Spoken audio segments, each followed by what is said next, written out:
The stagecoach lurched to a violent stop outside the dusty trading post in St. Louis, Missouri, and Greta Robinson stumbled out with bruises already forming beneath her sleeves, her husband's rage still echoing in her bones even though he lay dead 3 miles back on the trail. She had not meant to kill him. That thought repeated itself endlessly as she pressed herself against the rough wooden wall of the trading post, her breath coming in sharp gasps that had nothing to do with the summer heat of 1867.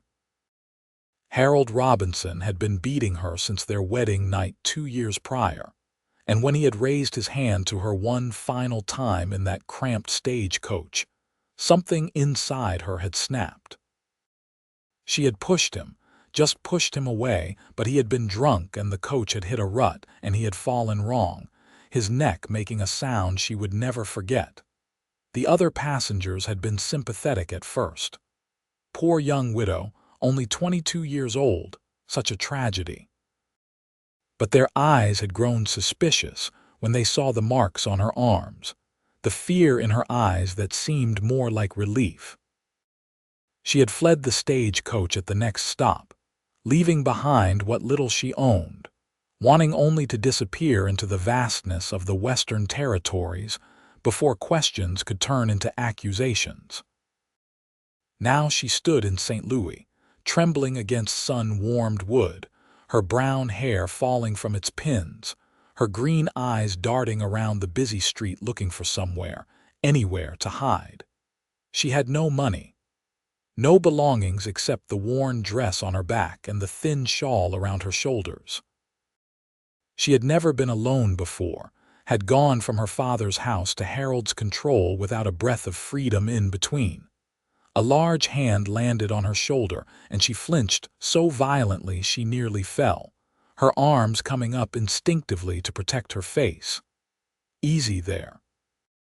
The voice was deep, surprisingly gentle for how massive its owner appeared when Greta dared to look up through her raised arms. "You look like you are about to collapse. Are you hurt?" The man standing before her was unlike anyone she had ever seen in Boston, where she had spent her whole life until Harold had decided to seek his fortune out west. He stood well over 6 feet tall, with shoulders so broad they blocked out the sun, casting her in shadow. His arms were thick with muscle, visible beneath the rolled sleeves of his shirt, and his chest strained against the fabric as he breathed. Dark hair fell past his collar, and a beard covered the lower half of his face, but his eyes were what caught her attention. They were gray like storm clouds, but somehow warm despite their color. "I said, are you hurt?" he repeated, and she realized she had not answered, had only stood there staring with her arms still raised defensively. "No," she managed, though her voice came out as barely a whisper. "I am fine." He studied her for a long moment, those gray eyes taking in her disheveled appearance, the way she kept herself pressed against the wall, the barely visible bruises peeking from beneath her sleeves. Something shifted in his expression, a recognition of sorts, though she could not say what he recognized. "My name is Samuel Abbott," he said, taking a deliberate step backward to give her more space. "I run a trading post about 60 miles northwest of here, up in the mountains. I am in town getting supplies. You look like you could use a hot meal and a safe place to rest." Every instinct screamed at her not to trust him, not to trust any man ever again. Harold had seemed kind enough when they were courting, before she had learned that his smiles hid a monster. But she had nowhere else to go, and despite his size, despite the obvious strength in every line of his body, Samuel Abbott had stepped back when he saw her fear. That single action spoke more than any words could. "I have no money," she said quietly. "I did not ask if you did." He gestured toward the trading post. "Come on. Let me at least get some food in you before you faint in the street." Against her better judgment, Greta followed him inside. The trading post was cool and dim after the bright sunlight, packed with goods of every description. Furs hung from the ceiling, and barrels of flour and sugar lined the walls. The smell of coffee and tobacco filled the air. Samuel led her to a small table in the back and disappeared, returning moments later with a plate of bread, cheese, and dried meat, along with a cup of water. "Eat," he said simply, sitting down across from her but keeping a respectful distance. "Take your time." She had not realized how hungry she was until the food was in front of her. She forced herself to eat slowly, trying to maintain some dignity even as her stomach cramped with need. Samuel did not speak, did not stare, just sat quietly working on some leather strapping he had pulled from his pocket, giving her space to recover. When she had finished eating, she finally found her voice. "Thank you, I should go." "Go where?" The question was gentle, but it struck at the heart of her problem. "I do not know," she admitted. The words felt like defeat. Samuel set down his leather work and regarded her seriously. "I am not going to pry into your business. But I can see you are running from something, and I can see someone has been hurting you. My offer stands. I am heading back to my post tomorrow morning. You are welcome to come along. I need help with the books and the inventory anyway. My partner died last winter and I have been trying to manage alone, but numbers were never my strength. You are offering me work." Greta could not keep the disbelief from her voice. "I am offering you a choice," Samuel said. "A place to stay, honest work, fair wages. Nothing more, nothing less. You can trust that or not. That is up to you. But you should know I grew up watching my father beat my mother until the day she died when I was 15. I swore then I would never raise a hand to a woman, and I would help any woman who needed it if I could. So that is what I am doing." The honesty in his words, the pain behind them, reached something deep inside Greta that had been locked away for so long. She studied his face, looking for the lie, for the trap, but found only patience and a sadness that matched her own. "I will come," she whispered. "But if you try to hurt me, I will run." "Fair enough," Samuel said, and somehow she believed him. They left St. Louis the next morning in a wagon loaded with supplies. Samuel had arranged for her to stay at a respectable boarding house the previous night, paying for the room himself and asking nothing in return. Greta had barely slept, half expecting him not to show up in the morning, but he had arrived promptly at dawn with the wagon and a thick blanket for her to sit on. The journey into the mountains took 3 days. Samuel was not much of a talker, but his silence was comfortable rather than threatening. He pointed out landmarks as they traveled, told her about the various animals they might see, explained how to read the weather in the shape of the clouds. At night, he set up a tent for her and slept outside by the fire, never once making her feel unsafe. On the second night, as they sat on opposite sides of the fire eating beans and cornbread he had cooked, Greta finally asked the question that had been burning in her mind. "Why are you helping me? You do not know anything about me." Samuel was quiet for a long moment, staring into the flames. "Like I said, I know what it is to watch someone you love be hurt and be too small to stop it. When I got big enough to make a difference, my mother was already gone. I guess I helped because I could not help her." "I am sorry," Greta said softly. "Me too." He looked up at her across the fire. "You do not have to tell me your story if you do not want to, but whatever brought you to St. Louis looking like you did, I hope you know you are safe now. For as long as you need." Something in Greta's chest loosened at those words, some tight knot of fear that had been wound there for so long she had forgotten what it felt like to breathe without it. She did not tell him about Harold, not yet, but she nodded, accepting his promise. The trading post, when they finally arrived, was more than Greta had expected. It was not just a store, but a small compound tucked into a valley between 2 mountains, with the main building, a barn, a smokehouse, and a sturdy cabin all surrounding a central yard. A stream ran nearby, its water clear and cold from the mountain snow that still capped the peaks above them. "The cabin is yours," Samuel said as he helped her down from the wagon. "I sleep in the room at the back of the trading post. There is a lock on the cabin door, only one key. You keep it." The gesture was not lost on Greta. He was giving her the only truly private space, the only place that could be secured. She took the key he offered and their fingers brushed briefly. She did not flinch. Over the following weeks, Greta settled into a routine that felt surreal in its normalcy. She woke each morning to the sound of Samuel chopping wood or tending to the horses. She would wash in the stream, dress, and head to the trading post where she would work on the account books, while Samuel dealt with the trappers and hunters who came by to trade furs and supplies.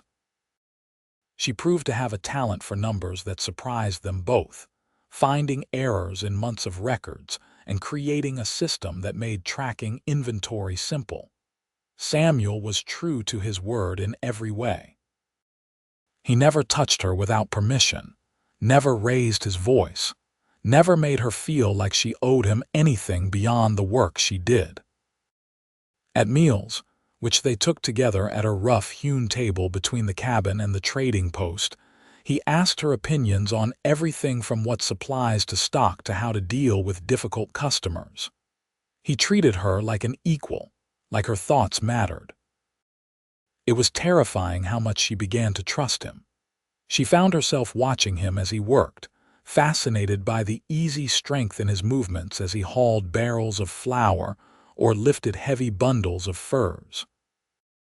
His hands, which were so large they could probably span her entire waist, were surprisingly gentle when he handled delicate items or when he fed the old mare who pulled the wagon.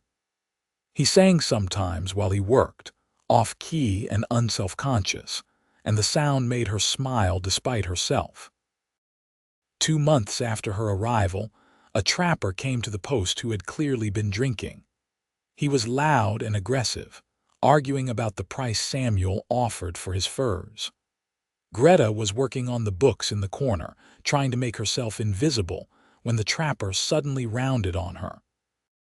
"Maybe the lady would be friendlier to negotiate with," he said, his eyes roaming over her in a way that made her skin crawl. He started toward her, and Greta felt her entire body lock up, fear paralyzing her as it always had with Harold. But Samuel was there before the trapper took 2 steps, placing himself bodily between them.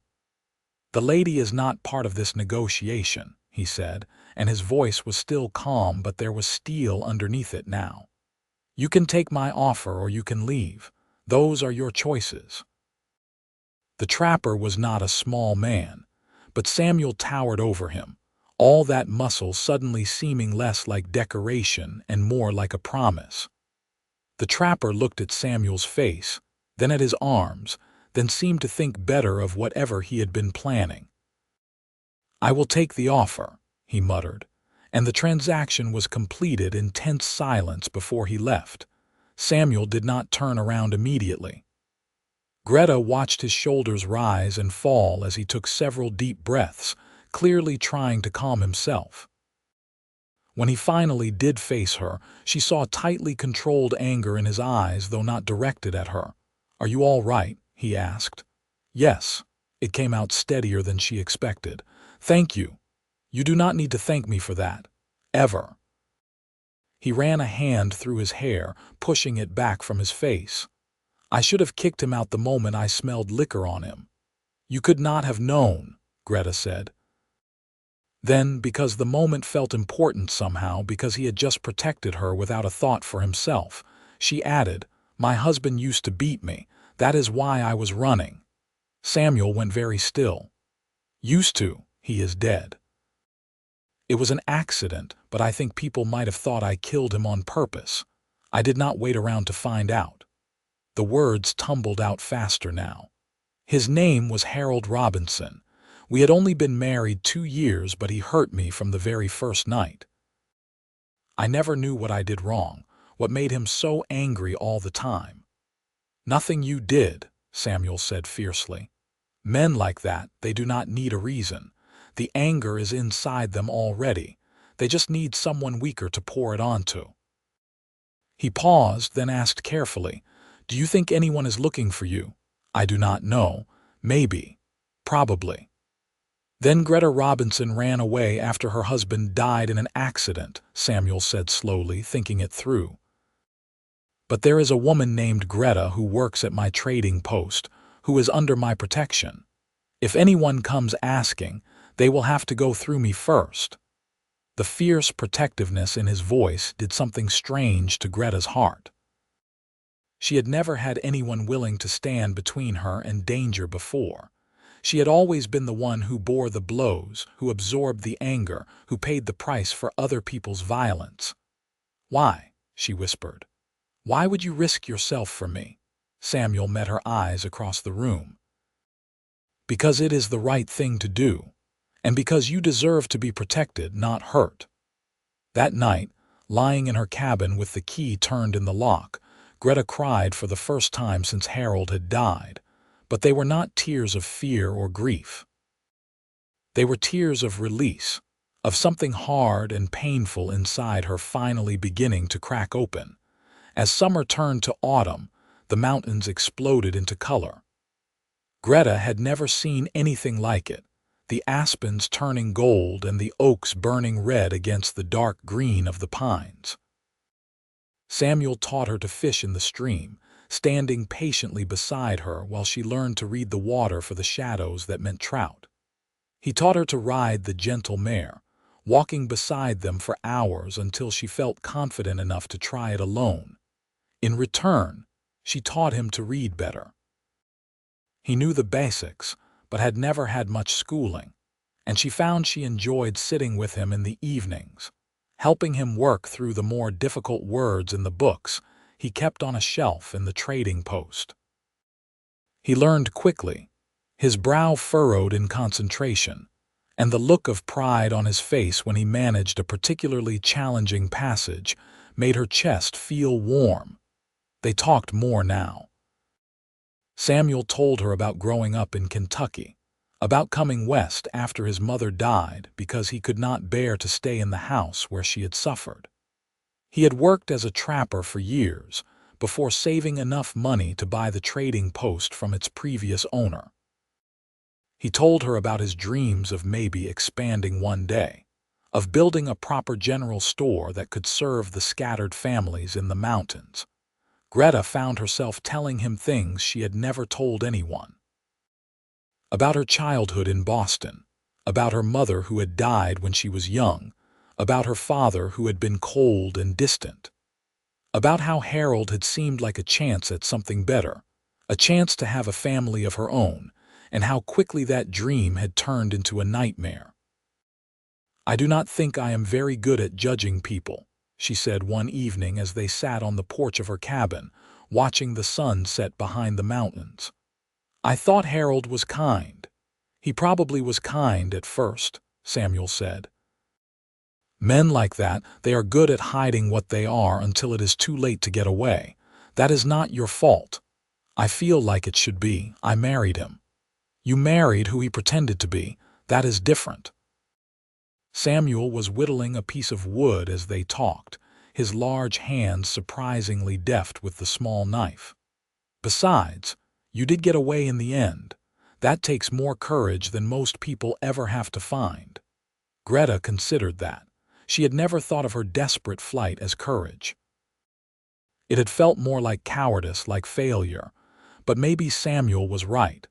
Maybe there was strength in leaving, in choosing survival over suffering. "Thank you," she said quietly, "for seeing me differently than I see myself." Samuel looked up from his whittling and smiled at her, and Greta felt her heart skip in a way that had nothing to do with fear. The first snow came in late October, arriving overnight and transforming the world into something magical. Greta woke to find everything covered in a thick blanket of white, the familiar landscape rendered strange and beautiful.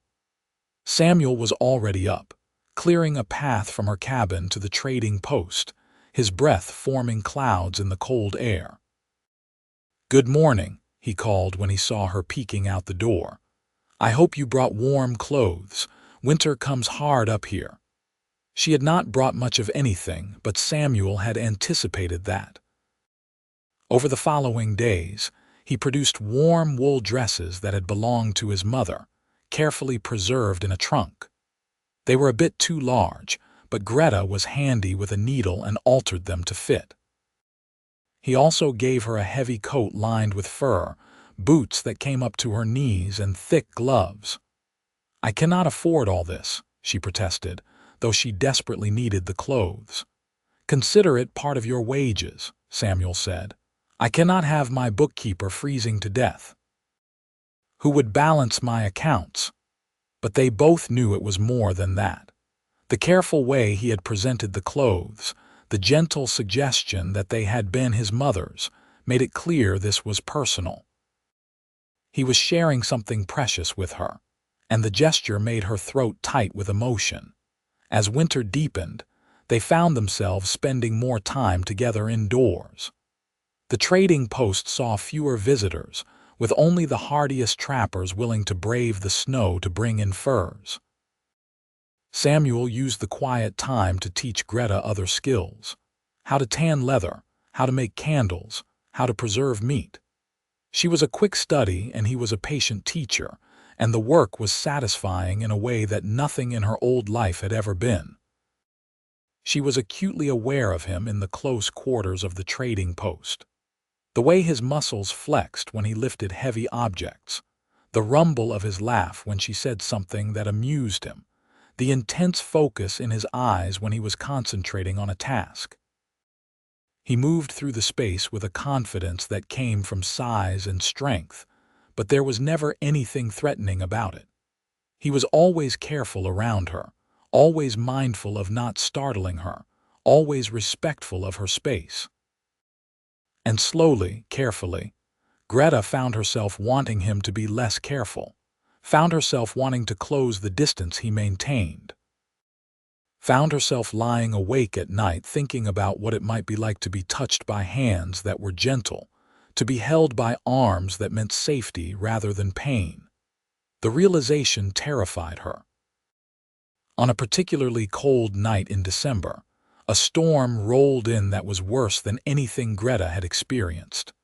The wind howled around the cabin, rattling the shutters and finding every crack to whistle through.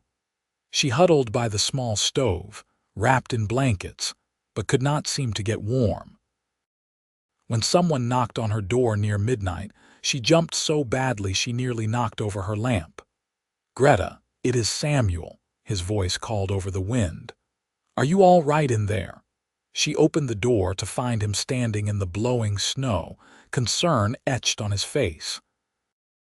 "I am fine," she said, though her teeth were chattering. He frowned, clearly not believing her. "The temperature is still dropping. That stove is not big enough to heat this place properly in a storm like this. You should come sleep in the trading post. The fireplace there is much larger." Every instinct screamed at her to refuse, to maintain the careful distance they had established. But she was so cold, and the genuine worry in his eyes made her want to trust him despite her fear. "All right," she said. She gathered her blankets and followed him through the knee-deep snow to the trading post. True to his word, the fireplace there was blazing, filling the main room with warmth. Samuel had set up a bedroll for her near the fire, while his own was positioned on the far side of the room as far away as possible while still being inside. "Better?" he asked once she was settled. "Much, thank you. Try to get some sleep. The storm should blow itself out by morning." But Greta could not sleep. She lay awake listening to the wind and the crackle of the fire, hyper-aware of Samuel's presence across the room. She could hear his breathing, steady and deep. Could see his silhouette in the firelight, the sheer size of him even lying down. She must have made some sound because suddenly his voice came out of the darkness. "You all right over there? Just thinking," she admitted. "About." She should have said something neutral, something safe. Instead, the darkness and the storm and the strangeness of the night made her bold. About how different you are from what I expected men to be. There was a long pause. Then, different how, gentle, she said, kind, safe. Another pause, even longer. I am glad you feel safe. I do. The words came easier now. I have never felt safe before, not really. Even before Harold, even as a child, there was always this feeling that I had to be careful, had to watch what I said or did. But here, with you, I feel like I can breathe. She heard him move, saw his shadow sit up. Greta, there is something I should tell you. Something I have been wanting to say but did not know if it was the right time. Her heart started pounding, but not with fear. What? I have feelings for you. Real feelings. I did not mean for it to happen. I just wanted to help you, to give you a safe place. But spending time with you these past months, getting to know you, watching you heal and grow stronger. You are the most remarkable woman I have ever met, and I find myself thinking about you all the time. Greta sat up too, clutching her blankets around her. She could see his face now in the firelight, the vulnerability in his expression. I know you might not feel the same, he continued quickly. And I do not expect anything from you. I will never expect anything from you, but I thought you should know I care about you. A great deal. Her mind was racing, her heart pounding. This was what she had been afraid of, what she had been half hoping for. The moment where things changed, where safety could turn into danger. But as she looked at Samuel, at this man who had shown her nothing but kindness and respect for months, who had asked for nothing and given her everything, she realized her fear was habit rather than reality. I am afraid, she said honestly.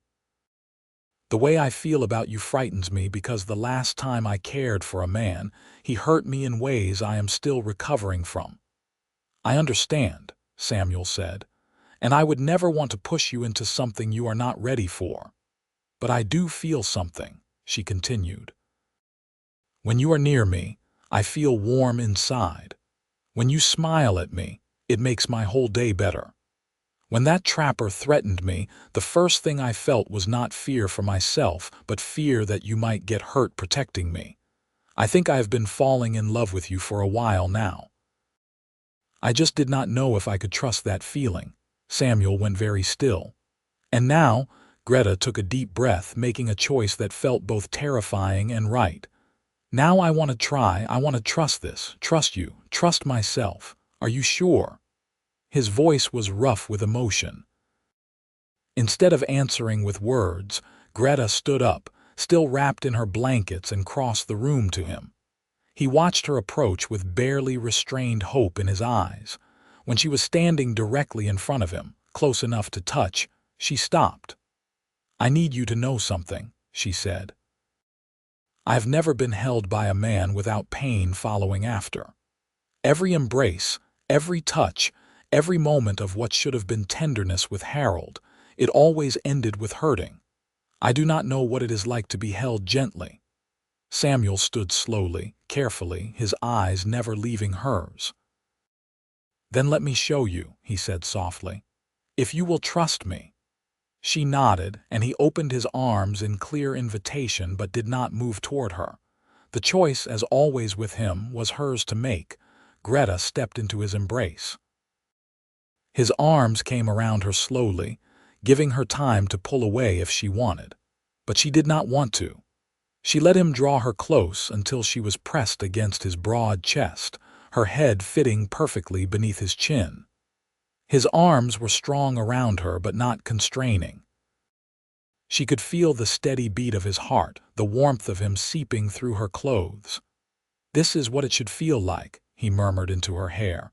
Safe, warm, like coming home. And he was right. For the first time in her life, Greta felt truly safe in a man's arms. There was no tension in her shoulders, no bracing for the blow that would come, no fear that this softness was just a prelude to violence. There was only warmth and strength, and the overwhelming sense that she was exactly where she belonged.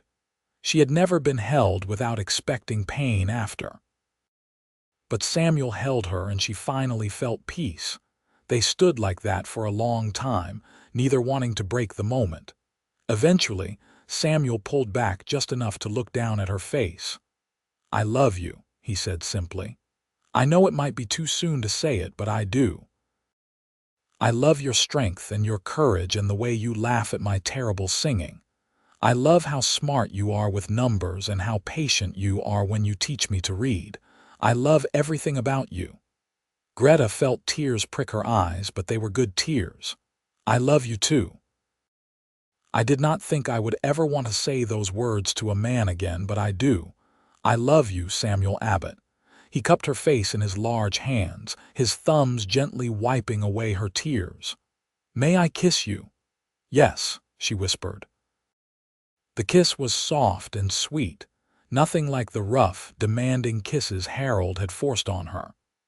Samuel kissed her like she was precious, like she was a gift he could not quite believe he had been given. When they finally pulled apart, both were breathing hard. "That was my first real kiss," Greta said wonderingly. Samuel smiled, and it transformed his whole face. "Then I am honored, and I promise you every kiss from now on will be just as gentle. You set the pace for everything between us. Always." They settled down by the fire together that night, Greta tucked against Samuel's side, his arm around her shoulders. She fell asleep feeling safer and more content than she ever had in her life, listening to the storm rage outside and the steady rhythm of Samuel's heartbeat beneath her ear. When she woke in the morning, he was still there, watching her with soft eyes. "Good morning," he said, pressing a kiss to her forehead. "Good morning," she replied, and meant it in every sense of the word. The winter passed in a blur of happiness that Greta had not known was possible. She and Samuel grew closer every day, learning each other's rhythms and quirks, building a relationship based on trust and genuine affection. He courted her properly, despite the fact that they lived alone in the mountains miles from civilization. He brought her wildflowers that grew in sheltered spots, even in winter. He carved her beautiful trinkets from wood. He wrote her love notes, painstakingly formed letters that showed how much his reading had improved. For her part, Greta worked hard to overcome the instincts Harold had beaten into her. She had to train herself not to flinch when Samuel moved too quickly. Had to learn that his raised voice when he was excited about something was not the prelude to violence. Had to slowly believe that his desire for her was not a demand, but an offering that she could accept or refuse as she chose. Samuel was endlessly patient with her healing. When she had a nightmare about Harold, he held her until she calmed, never making her feel weak for her fear. When she panicked once because he had come up behind her unexpectedly, he apologized and made a point to always announce his presence. When she struggled with physical intimacy, moving forward and then pulling back in fear, he never once complained or pressured her. "We have all the time in the world," he told her one night when she apologized for her hesitation. "There is no rush. I am not going anywhere and neither are you. We will figure this out together." "But do you not want?" She could not quite finish the sentence, but he understood. "Of course I want you," he said, his voice rough with honesty. "Every minute of every day. But I want you happy and willing more than I want any physical satisfaction. Your trust matters more to me than anything else." By the time spring arrived, melting the snow and turning the mountains green again, Greta knew without a doubt that Samuel was the man she wanted to spend her life with. She also knew, with a certainty that surprised her, that she was ready to be fully his in every way. On a warm evening in April, as they sat together watching the sunset, Greta took Samuel's hand and said, "I want to marry you." He turned to her with surprise and joy warring on his face. "Are you sure? There is no rush. I do not want you to feel pressured." "I am sure," she said firmly. I love you. I trust you. I want to build a life with you. I want to share your name and your bed and your future. I am sure, Samuel. Then yes, he said, his voice thick with emotion. Yes, 1,000 times yes.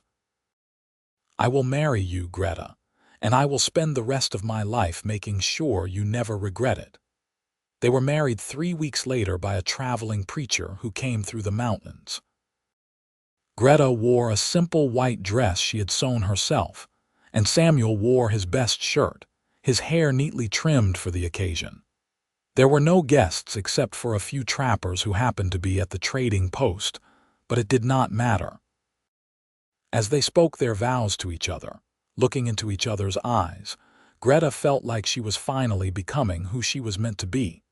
That night, in the cabin that was now truly theirs to share, Samuel undressed her slowly and carefully, asking permission with every piece of clothing removed.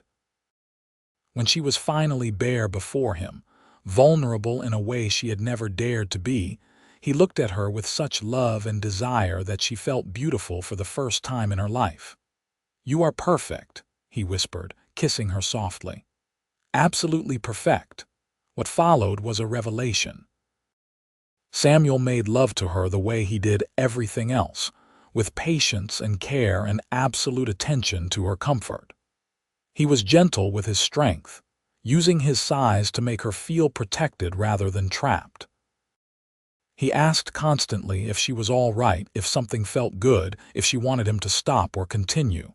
And when it was over and they lay tangled together in the sheets, Greta realized she was crying. "Did I hurt you?" Samuel asked immediately, his voice panicked. "Greta, I am so sorry. I tried to be gentle." "No," she interrupted, pressing a hand to his chest to calm him. "No, you did not hurt me. These are happy tears. You made me feel good, wanted, cherished. I did not know it could be like that." Samuel gathered her close, pressing kisses to her hair. "It will always be like that between us," he promised. "Always gentle, always loving, I swear it." And he kept that promise. Over the months and years that followed, their physical relationship remained a source of joy rather than fear for Greta. Samuel never took without giving, never used his strength against her, never made her feel like her body was anything but a precious gift she chose to share with him. Their first year of marriage was blissful. The trading post prospered under their joint management. Word spread that Samuel Abbott's post was honest and fair, and more trappers and settlers began making the journey to trade with them.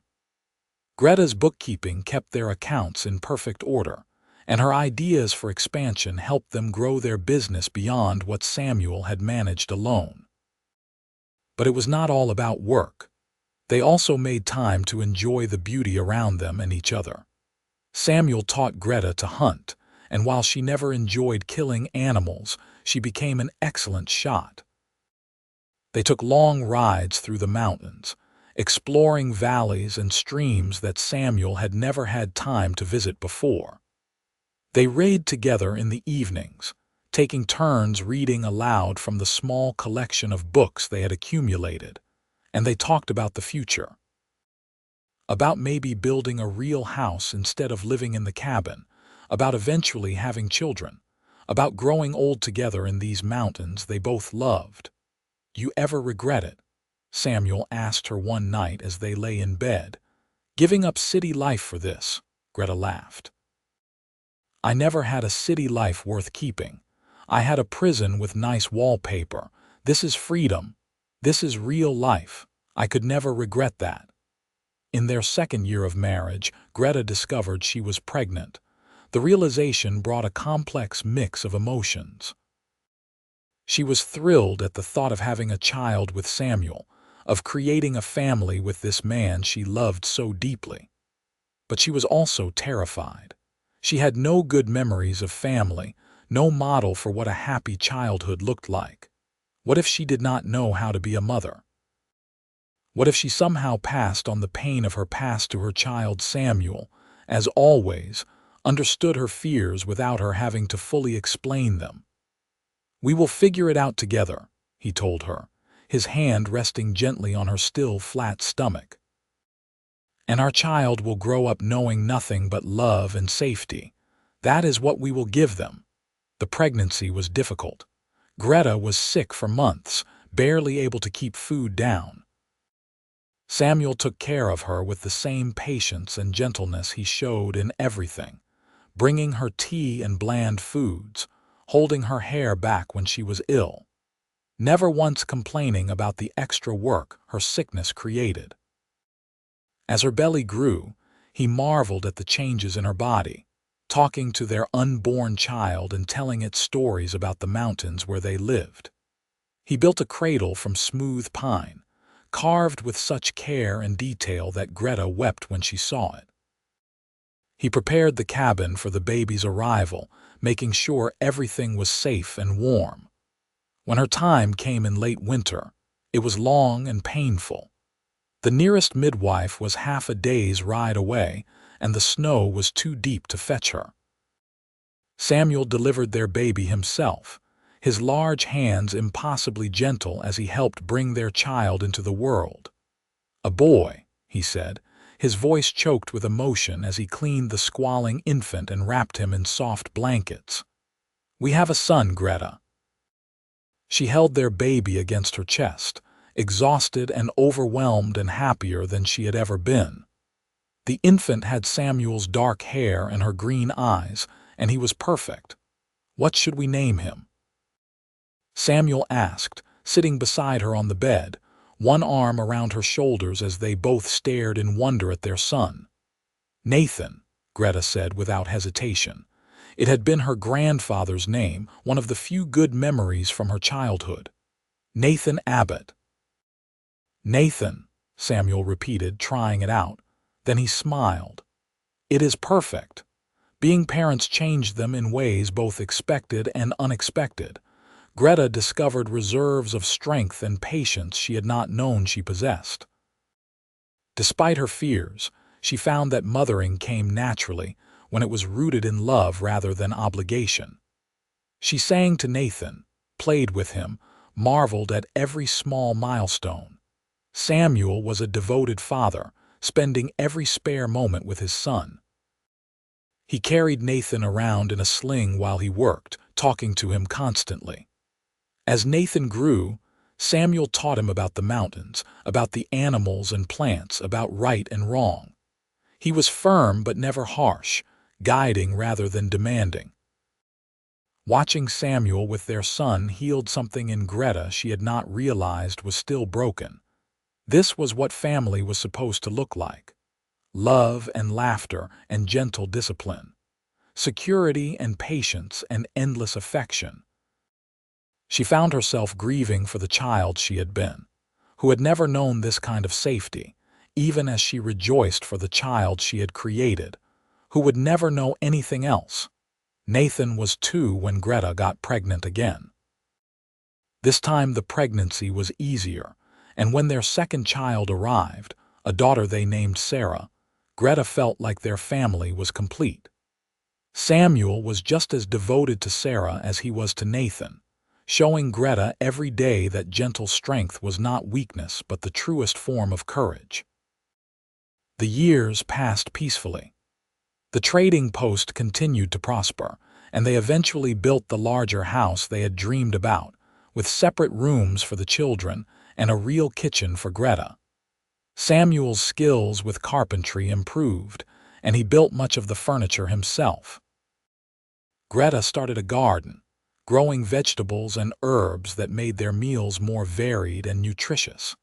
They made friends among the scattered settlers and trappers, becoming known as people who could be trusted, who were fair and honest, who would help in times of need. Their home became a gathering place of sorts, with travelers often stopping to rest and share news before moving on. But the best moments were still the quiet ones. Evenings spent on the porch watching the children play. Nights lying in each other's arms, talking about everything and nothing. Sunday mornings sleeping late and making slow, sweet love while the children were occupied with their toys. "I never thought I could be this happy," Greta told Samuel one night as they celebrated 10 years of marriage. The children were asleep, and they had the evening to themselves, a rare luxury. "Neither did I," Samuel admitted. "Sometimes I still cannot believe I was lucky enough to find you." "I was the lucky one," Greta said. "You saved me in every way a person can be saved." Samuel shook his head. "You saved yourself by being brave enough to run. I just gave you a place to rest while you healed. You gave me so much more than that. You gave me love, trust, a family, a life worth living." She took his hand, pressing it to her heart. "You showed me what it means to be cherished. And you showed me what it means to love someone completely," Samuel said. "To be trusted with someone's heart and know what a precious gift that is. We saved each other, Greta. That is the truth of it." As the years continued to pass, their love only deepened. They weathered difficulties together, hard winters and lean times, sickness and loss. When Nathan turned 18 and announced he wanted to become a trapper like the men who came through their post, Greta had to learn to let go, to trust that the values they had instilled in him would keep him safe. When Sarah fell in love with a young settler and married at 19, Greta cried at the wedding, but they were tears of joy, knowing her daughter was marrying a good man who treated her with respect. Samuel grew older gracefully, his hair going silver, lines forming around his eyes from years of smiling. But he was still strong, still capable, still the mountain of a man Greta had met all those years ago in St. Louis. And he still looked at her with the same love and desire he had shown from the beginning, making her feel beautiful even as her own hair grayed, and her body showed the marks of age and childbearing. "You are still the most beautiful woman I have ever seen," he told her on their 20th anniversary. "You need spectacles," she teased, but she was pleased nonetheless. "I see just fine. I see the woman who was brave enough to trust me when she had every reason not to. I see the mother who raised our children with such love and patience. I see my partner in every sense of the word. I see the love of my life. That is what I see." Greta kissed him then, long and deep, and they made love with the practiced ease of two people who knew each other's bodies as well as their own. When Nathan returned from his trapping expeditions, he brought with him a wife, a quiet woman named Emma who reminded Greta of herself at that age. She welcomed Emma into their family with open arms, passing on her knowledge of mountain life and bookkeeping. When Nathan and Emma had children of their own, Greta and Samuel delighted in being grandparents, spoiling their grandchildren shamelessly. Sarah and her husband built a homestead not far from the trading post, and soon they too had children. Family dinners became a regular occurrence, the house that had once held just the four of them now bursting with noise and laughter, and the chaos of multiple generations.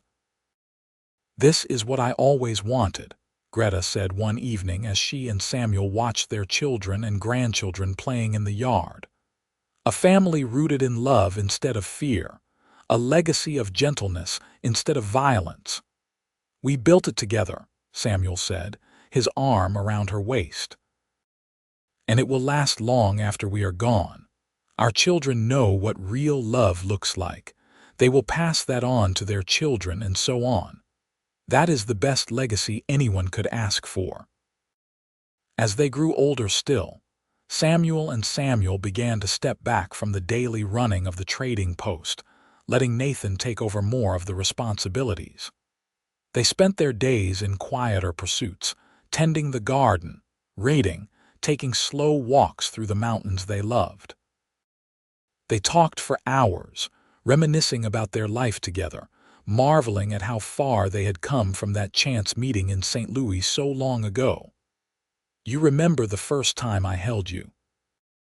Samuel asked one evening as they sat on their porch watching the sunset, a blanket tucked around them both. "During that winter storm," Greta said immediately. "I will never forget it. I had never been held without expecting pain after, but you held me and I finally felt peace. That was the moment I knew I loved you, even though I was too afraid to admit it yet. I knew I loved you long before that, Samuel admitted. Probably from the first week you were here. The way you threw yourself into learning everything I could teach you, the way you found joy in small things. Your courage, your intelligence, your kindness.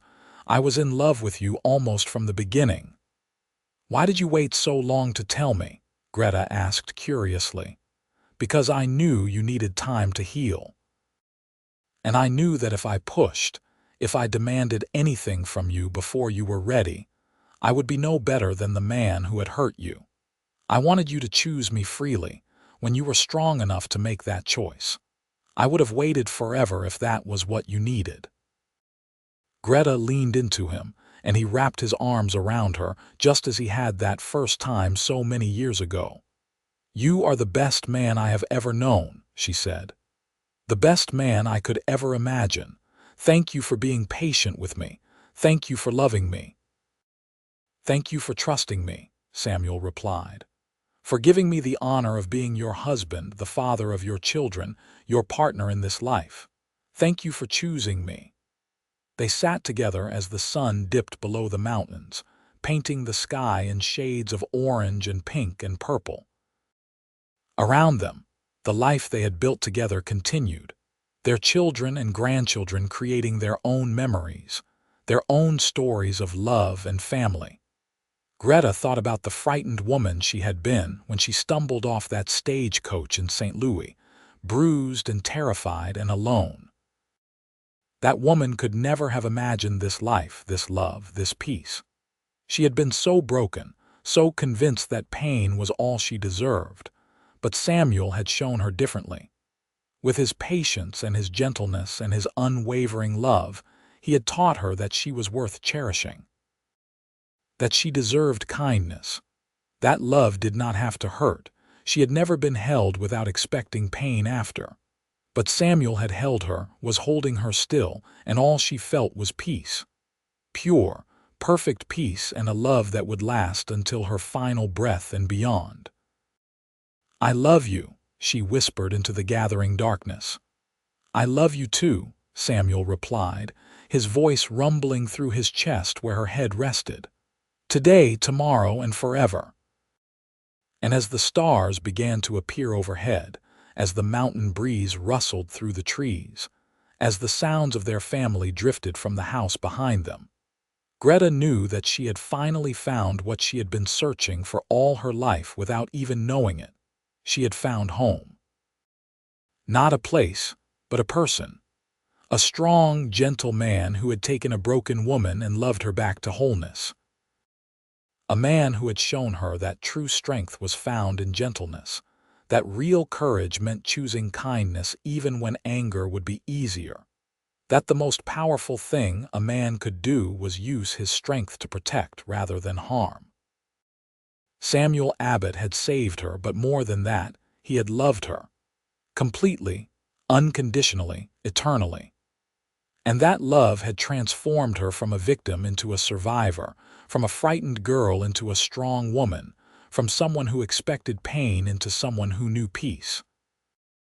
It was, she thought as sleep began to claim her there on the porch in Samuel's arms, the greatest love story ever told. Not because it was grand or dramatic, but because it was real.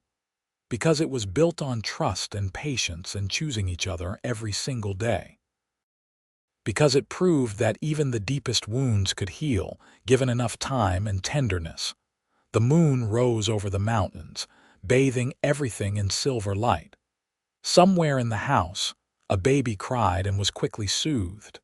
The horses whickered softly in the barn. A night bird called from the trees. The world turned as it always had, indifferent to human joy and sorrow alike. But here, in this small corner of the mountains, in the arms of the man who had shown her what love truly meant, Greta had everything she needed. She had found her peace, her home, her forever. And as Samuel's breathing deepened into sleep beside her, his arms still protective around her even in slumber, Greta smiled into the darkness and knew that their story, though it had begun in fear and pain, had become exactly what it was meant to be.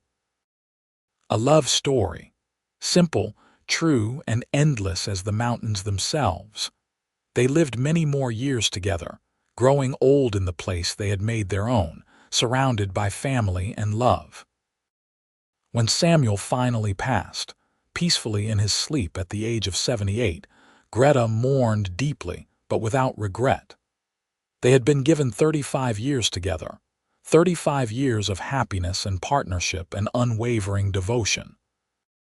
She lived 4 more years after his death, spending her time with her children and grandchildren and great-grandchildren, passing on stories of the man who had been her salvation, her love, her life.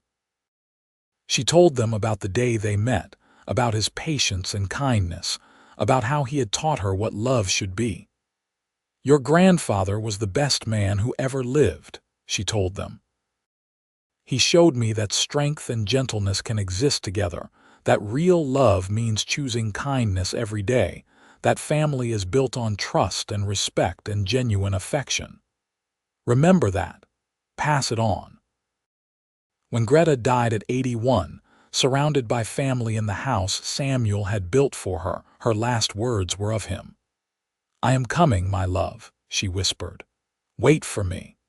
And if there is any justice in the universe, any truth to the stories of what comes after, then Samuel was indeed waiting, ready to take her in his arms once more, to hold her through eternity, to show her again and again that she would never have to fear pain after being held, because that was who he was. That was the promise he had made all those years ago in a trading post in the mountains, and Samuel Abbott had never broken a promise in his life. Their graves sit side by side in a small cemetery overlooking the valley where they built their life together. The trading post is long gone, replaced by a modern town that grew up around the spot where it once stood. But locals still tell stories about the couple who founded the area, about the mountain man with a gentle heart and the courageous woman he loved. And sometimes, on quiet evenings when the light is just right, people swear they can see 2 figures sitting on the hillside, arms around each other, watching the sunset over the mountains they called home. A reminder that true love, the kind built on trust and tenderness and choosing each other every day, is the only thing that truly lasts. It is the only thing worth having, the only thing that matters in the end. Greta had never been held without expecting pain after. But Samuel held her and she finally felt peace. And in that peace she found everything she had ever needed. Everything she had ever dreamed of, she found love. Real, true, eternal love. And that made all the difference in the world.